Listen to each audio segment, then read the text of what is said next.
Ladies and gentlemen, let's just be honest here. For decades now, the Democrats, well, they have relied on voter fraud across this country to maintain their power. They've been operating sanctuary states and sanctuary cities, as they call them, allowing illegal aliens to vote in our elections and embezzling, stealing tens of millions of dollars in federal taxpayer money to help facilitate this entire anti-American process. But, ladies and gentlemen, as it would seem, those days have now officially come to an end. You see, President Trump this morning has just gone scorched earth against all of this. Breaking news coming out. Take a look at this. Huge. President Trump has ousted the Democrat members of the Election Assistance Commission, citing the Supreme Court's recent decision allowing him to lay off federal employees with impunity, as the panel dragged its feet on Trump's non-citizen voting crackdown. Can you imagine that? The Election Assistance Commission, this federal body, staffed by federal employees, they have been doing every single thing they can to undermine President Trump's crackdown on non-citizen voting across the country.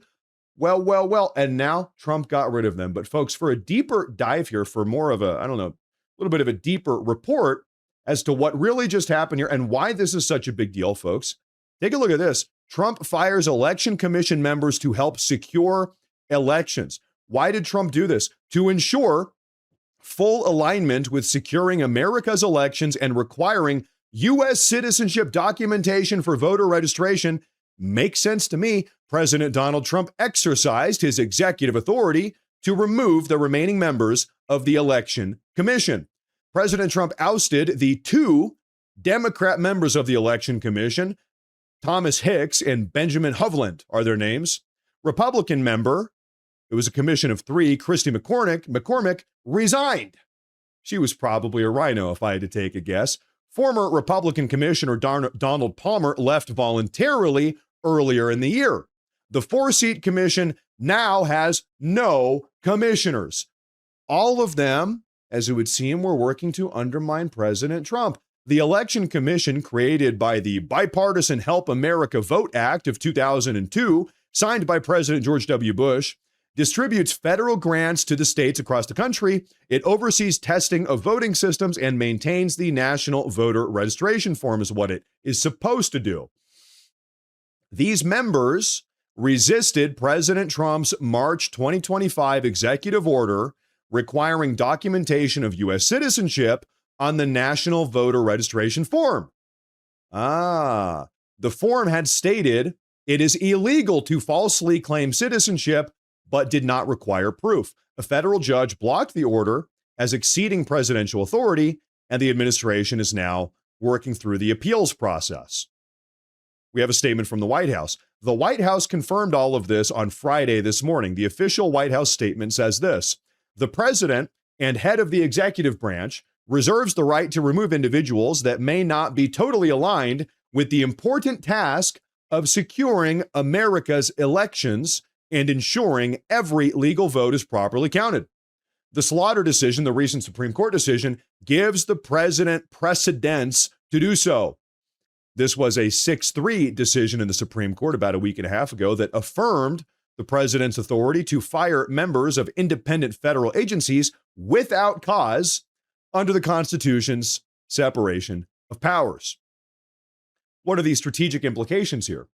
This constitutes the latest action in President Trump's push to reshape the U.S. voting process, ensuring that the election council leadership aligns with election integrity priorities, advances safeguards against fraud and abuse, of course. The timing of all of this supports Trump's strong infrastructure for the midterm elections. The White House added, the administration from the start has been working across all federal agencies and local partners to safeguard elections from fraud and abuse, and investing in strong infrastructure to sustain that mission, especially going into the midterms. Future nominations will follow presidential nomination and Senate confirmation, preserving the bipartisan and two structure of the council. This leadership decision prioritizes election integrity, citizenship verification, and voter registration, and counting only legal votes. Okay, ladies and gentlemen, there's the big breakdown. So President Trump had a very basic idea. So why don't we actually ensure, let's make sure, let's be positive here that only American citizens who are properly registered, they have ID, we know who they are. Let's make sure that only those people are voting. Well, the leadership team here sitting on the election election commission, they said, no, we're not going to help you do that. Okay, you're fired. You're out of here. It really is not that complex. But folks, you want to talk about draining the swamp here for a moment or purging the deep state. In my opinion, this is exactly what that looks like. But actually, this here that we've just gotten done talking about isn't the only action or maneuver, the only thing that the Trump administration has been recently up to. In fact, I've got another massive election security integrity midterm related bombshell here I want to share with all of you. First, do me a favor, make sure to hit that like button, subscribe, find us on Apple, iTunes, Spotify podcast, go drop a 5-star review, like, subscribe, do it all. Really appreciate the help. But ladies and gentlemen, take a look at this. We're talking about purging the deep state. Look at this. Bombshell numbers. The federal bureaucracy is completely collapsing under the Trump administration. The federal government workforce cratered by 18,000 jobs in March of 2026 alone. The federal workforce is now the lowest it has ever been since 1966, 60 years ago, after 14 straight months of rapid decline. So we're talking about draining the swamp. Okay, guys, we have the lowest federal workforce levels in the country in national history since 1966, 14 straight months of shrinkage in the federal workforce. And you can't help but notice, has the federal government stopped functioning? Like, is our country crumbling apart? No. In fact, everything is just moving along swimmingly. You wouldn't even notice really that we've had 14 straight months of federal decline, that we have the smallest federal workforce in 60 years. You wouldn't even notice. So it makes you realize, wow, the federal labor force was really sort of like a daycare program for a bunch of stupid adults. I hate to be rude here. But it was a bunch of DEI hires. It was a bunch of people that don't really need to be there. A lot of them were hired during the COVID era by the Biden administration, surged during the Biden administration. This was it was a federally taxpayer-funded daycare program for DEI adults, is what it was. And Trump said, get them out of here. Now, back to election security. We have a statement here from Assistant Attorney General Harmeet Dillon this morning. Take a listen. She says, this week, the Civil Rights Division at the DOJ sent letters to all 50 states in the nation, including Washington, D.C., letting them know that allowing non-citizens to vote is illegal. Going forward, the Justice Department is going to prosecute violators to the fullest extent of the law, she says. Take a listen to this. Did all 50 states get this letter in the last week? They did. They got them yesterday, actually, and I saw some, hyperventilating from some, including I think Lieutenant Governor in Utah, who's also the election official, and she seemed to think she was being persecuted because Utah is refusing to hand over their voter rolls in our civil litigation. No, Deirdre, this is not aimed at you. It is for everybody, and in fact, many election officials are lawyers. They know this, but no one has been enforcing these parts of our laws, and we're enforcing them. We're enforcing them against people who voted illegally. There are criminal prosecutions ongoing in that regard, and we're going to enforce them against the people whose responsibility is to ensure that doesn't happen if they look the other way. I'll tell you something here, folks. The Democrats, they absolutely hate what I'm about to share with you. This, as a matter of fact, we saw Assistant Attorney General Harmeet Dillon. She's head of the Civil Rights Division at the DOJ. Why is that important? Civil rights, guess what?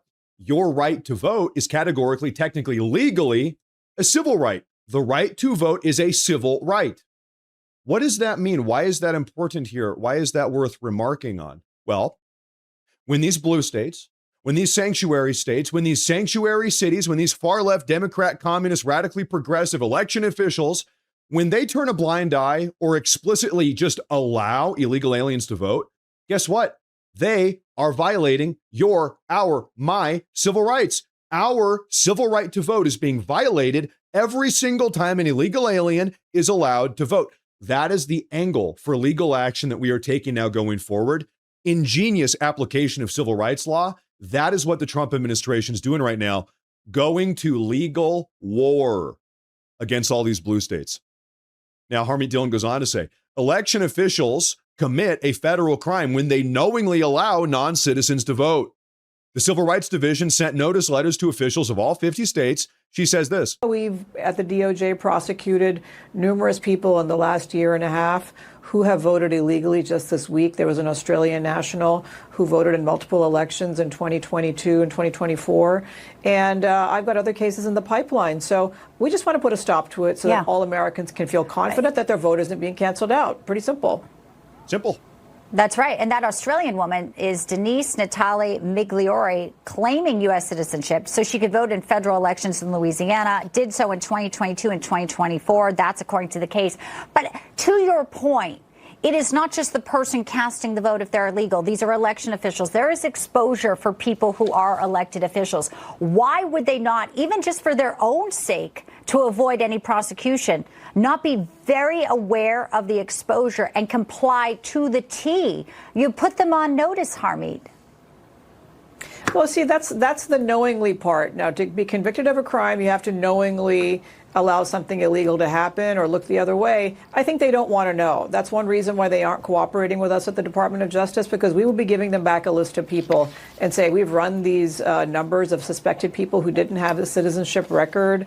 And we believe these 20,000 people on your voter rolls are not citizens. You need to remove them. I think they don't want to do that. There's a history of that in states, and it's red states and blue states. I've been getting pushback and complaints and whining about it from Utah and from Arizona and from the usual suspects. Of course, they say it's bullying. It's law enforcement, and I actually hope that I don't have to prosecute anybody under this or other criminal statutes. But the reality is, people are going to cheat, people are going to do this, and we're here to catch them and put an end to it. So Harmeet Dillon here says that she hopes she does not have to prosecute anyone. You know what? I hope she prosecutes everyone. I want to see 100,000. I want to see 1 million prosecutions for any single left-wing election official, I don't know, mayor, governor, whatever, anybody involved in this. Every single sanctuary city, sanctuary state official that has been involved in turning a blind eye to the rigging of our elections.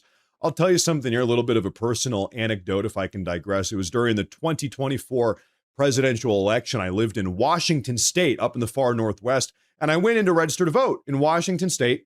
One of, in fact, might be the single bluest, most radically progressive communist state in the Union, Washington. You know how it is. I went in there to register to vote and gave me the piece of paper at the election office. I said, do you need to see my ID? The woman, she had purple hair and a nose piercing and 7 other piercings all over her face, sitting behind the counter. You know the type. She said, no, I don't need to see it.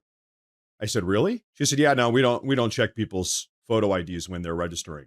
I said, not even, I know you don't do it when I'm actually voting, but I pushed back on her. I said, I'm registering, not voting. I'm registering to vote. She said, no, we don't check it. Hey, I feel like my civil rights were violated because I'm thinking, if they don't even check people's IDs when you register to vote, not even when you vote, when you register, I'm thinking civil rights violation, because God knows how many people were registering 10 times or 100 times at different offices, or maybe even at the same office. Voting, God knows how many times. Who knows how many illegal aliens made it through the cracks there. I feel like my civil rights got violated on that day. I want all of these people arrested. This is insanity, folks. Now, officially, we are going on the offense. We are gutting the deep state. We are purging the voter rolls. We are filing lawsuits against all of these Democrat, communist, sanctuary states and sanctuary cities. And we are criminally, federally prosecuting anyone that allows any of this voter fraud to take place. As far as I'm concerned, this is what it looks like to finally put America first.